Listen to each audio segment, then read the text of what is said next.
What's up, YouTube? This is Too Raw for TV. All right. So, in the wake of the Milwaukee Bucks winning their first championship in some 50 years, there's been a lot of discussion about where does Giannis rank on a historical level, as far as all time, as far as power forwards is concerned. In this video, I want to focus on whether or not Antetokounmpo, whether Giannis Antetokounmpo can surpass Kareem Abdul-Jabbar as the greatest player in the history of that franchise. Now, 5 years ago, if you had asked me who the three greatest Bucks were, I would have said Kareem, I would have said Sidney Moncrief, and then Oscar. Now, if you ask me the three greatest players, I would say Kareem, Giannis, and Sidney Moncrief. Now, Sidney Moncrief never won a championship, but his tenure with the Milwaukee Bucks was much longer than Oscar's. Oscar was at the time in the twilight of his career. Okay, even though he did win a championship and partaked in two NBA finals. Make no mistake about it, from an individual standpoint, Kareem is hard to beat as far as his impact, his productivity. Um, During his 6 years that he played with the Milwaukee Bucks, he averaged 30.4 points per game. To put that into perspective, Michael Jordan's career scoring average is 30.1 points per game. So he was a phenomenal scorer, the best scorer in the NBA from 1969 to 1975. Um, he averaged 15.3 rebounds per game during that time period, leading the league in rebounding in, I think, the 75-76 season, and always amongst the leaders during that time period. He also averaged a surprising 4.3 assists per game. A lot of people, when they think of the great passing big men of that time, they tend to think of Bill Walton. They tend to think of maybe Dave Cowens, but Kareem was also a very a good passer, very underrated aspect of his game, and he averaged in the seasons that they were counted 3.4 blocks per game. They didn't start counting blocks until the 73-74 season. So the first 4 years, of Kareem's career, blocks were not counted. And if that was the case, then Kareem would, if they started from 69 onward, Kareem would be the all-time leader in blocks. But of course, it is my strong belief that the all-time uh, blocks leader, if they counted since the inception of the NBA back in 1946, the all-time blocks leader would be Wilt Chamberlain and would not be close. And there's a lot of evidence to show from a source that I've been in contact with that we've been underrating Wilt as a shot blocker. As strong as silly as that sounds, and as strong as that sounds to be absurd, I think we've been underrating Wilt Chamberlain as a shot blocker. I think the actual numbers he's been putting up back then, um, it sounds absurd. But anyway, Giannis, as a Milwaukee Buck, has averaged about 20 points per game and a little under, I think, 9 rebounds per game. All right. Um, but there's differences. Even though both were picked first overall, both were picked in the first round. But of course, Kareem was a highly touted player, probably the most highly touted player in the history of the NBA. I mean, he had probably, man, he's the greatest collegiate player we ever seen. I mean, it's no cap. That's why the ESPN poll was ridiculous. Shows you that a lot of people have no historical um, knowledge when it comes to basketball. They're just fanboys, fangirls, and trans fans nowadays, too, to be politically correct. But unlike Kareem, Giannis didn't exactly come in and was Giannis. It took him a while to develop. But if you just, focus on the last 5 years since he's become Giannis Antetokounmpo All-Star, Superstar, his numbers are a lot more, then it becomes closer. In the last 5 years, Giannis has averaged 26.8 points per game, 11 rebounds, 5.3 assists, and 1.4 blocks. They both shoot about 55% in accuracy overall in their peak periods. Giannis in the last 5 years has shot 72% from the foul line to Kareem's 69.5% from the foul line during his tenure with the Milwaukee Bucks, even though Giannis gets criticized as a poor foul shooter. And Giannis shoots about 29% from three, which isn't great, of course, but that's not his game. You know what I'm saying? And that's still, when you think about it, not too far from 1 3 made every 3 or 4 attempts. So that's still an asset to me. There was no 3 point line Kareem played in. I think he only made one 3 pointer in his career, but he didn't shoot many. So, I mean, what, he shot maybe 10 in his entire career out of 28,000 attempts. So that's not really a factor in his game at all. Uh, as far as dominance is concerned, I still give the edge to Kareem. Giannis has 2 league MVPs. He has a Defensive Player of the Year award, a Most Improved Player of the Year, an NBA championship, and he has a Finals MVP. And I believe he has an All Star Game MVP too. Um, Kareem won 3 MVPs during his tenure with the Milwaukee Bucks. He won 3 MVPs. Uh, he never won Defensive Player of the Year award, but then again, that award didn't exist when he played. I'm not sure if he ever would have won it anyway. You know what I'm saying? But that award didn't exist. There was no Most Improved Player award when he played. Um, but he won an NBA championship, of course, in '71. He appeared in 2 NBA finals, and he won a Finals MVP in 1971, of course. Um, he came very close to winning 2 NBA championships. In '74, that series went to 7 games. Kareem also led the league in scoring twice, back to back, 70-71 season, 71-72 season. 71-72 season, he peaked out at 34.8 points per game. I think, if I'm not mistaken, that's the highest scoring average. I have to think about this before I say it. I believe that's the highest scoring average for a center outside of Wilt Chamberlain. I believe it is. I have to think about this, and I think I'm right. Yeah. So Kareem was a monster scorer, and I don't think he won All Star Game MVP in his career. Let me check that out.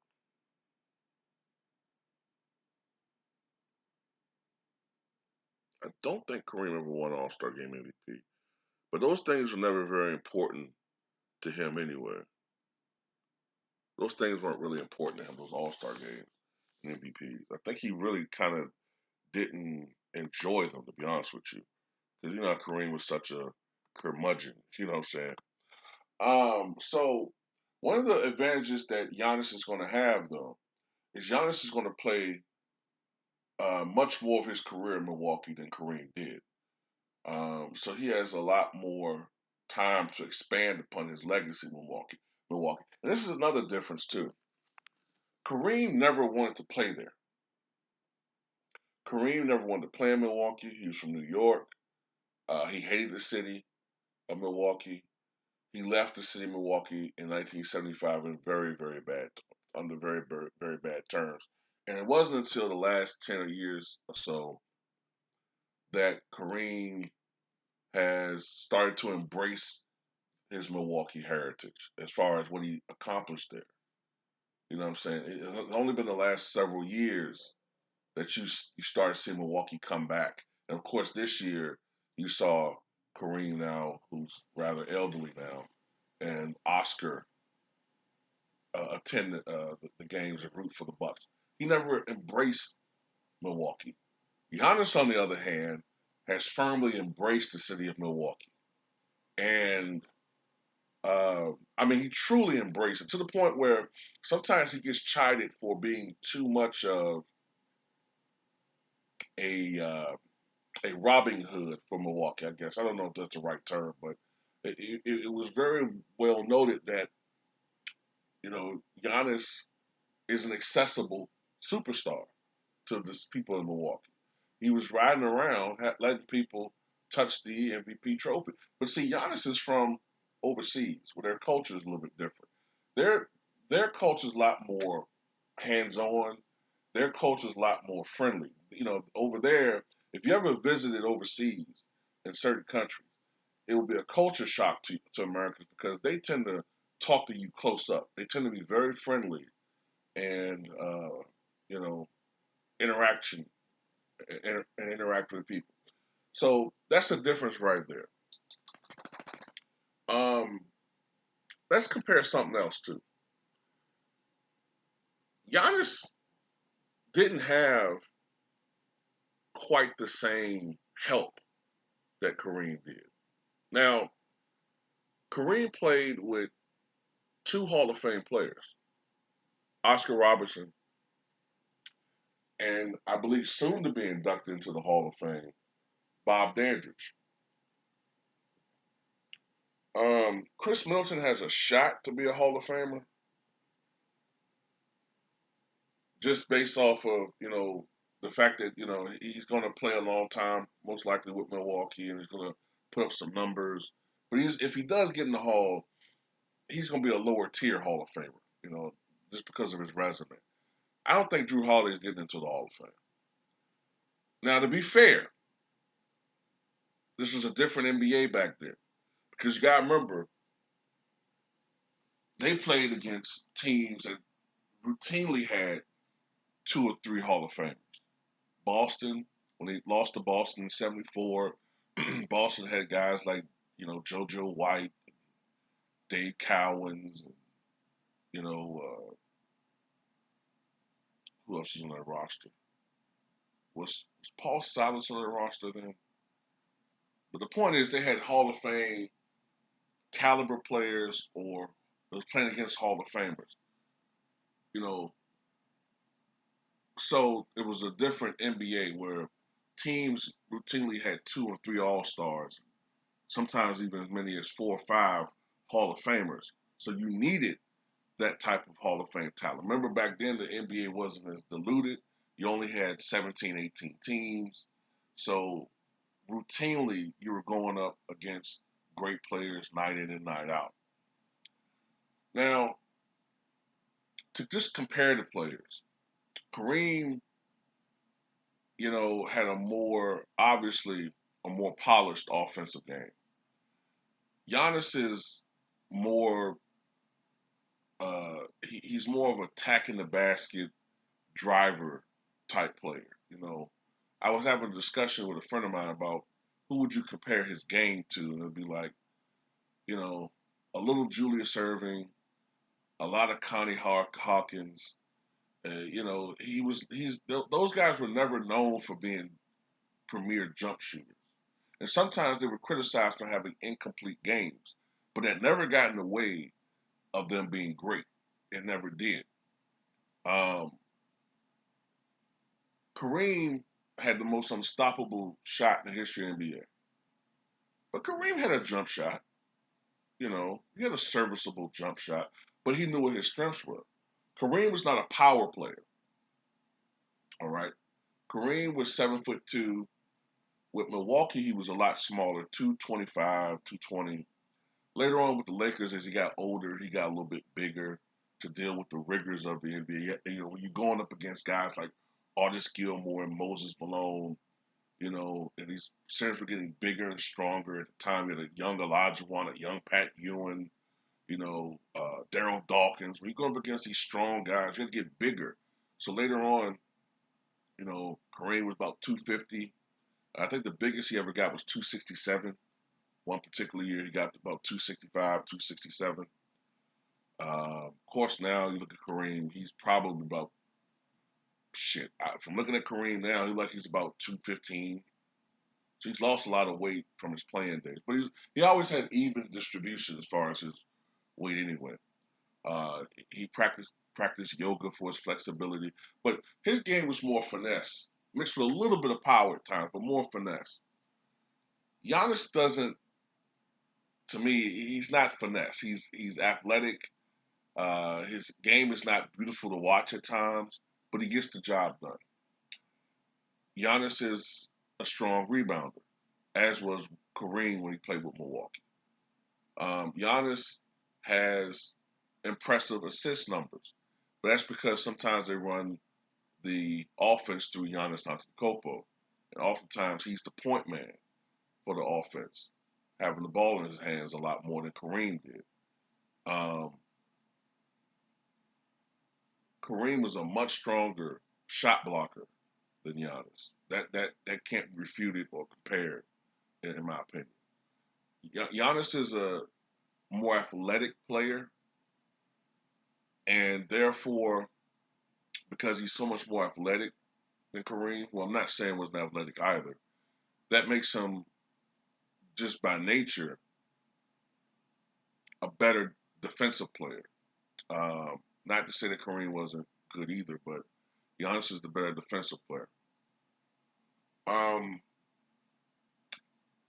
in the end, in my opinion, I think it's going to take at least one more championship for Giannis and or one or two more final appearances. Preferably another championship. It would seal the deal. Plus 2 or 3 more MVPs. 2 or 3 more MVPs. One more championship at least. One more Defensive Player of the Year award. And I think that would be enough to push him ahead of Kareem as the greatest Milwaukee Buck ever. You know, even without these things, though, to be honest with you, there are going to be some just because of the sheer number of years that Giannis could potentially play for this franchise. There still might be some who will put him ahead of Kareem as far as the greatest Buck is concerned. But I do know this: without a jump shot, without a three-point shot, Giannis has had a strong and positive effect on the NBA this past year. He showed that you can still win a championship without having, a team that's based upon just three-point shooting, without, stacking the deck. And he showed that you can still win with a dominant big man in the NBA. So he's a throwback to a past era. And I know that Kareem is rooting Giannis on as a fellow big man. Somewhere with the spirit of Wilt Chamberlain is rooting Giannis on as well. And I wish Giannis success as a Milwaukee Buck. He's a nice guy. Um, Chris Middleton should thank him every day for that big ass contract that he has. Um, and that's all I got to say, man. Tell me what you guys think. Oh, by the way, before I forget this, Giannis also has never had at the point guard position a player of the caliber of Oscar or Magic. You know, from what I can remember, he's had guys like Drew Holiday, uh, Eric Bledsoe. If you're talking just backcourt, Malcolm Brogdon. He's never had a guy like Oscar Robertson, even though he was past his prime. He's still in the '71 finals. Oscar still averaged 23 points and 9.5 assists. Um, Drew Holiday's the best that he's had, but Drew Holiday is not Magic Johnson. So that's another thing that people got to take into account when you're looking at Giannis in this particular year. But tell me what you guys think.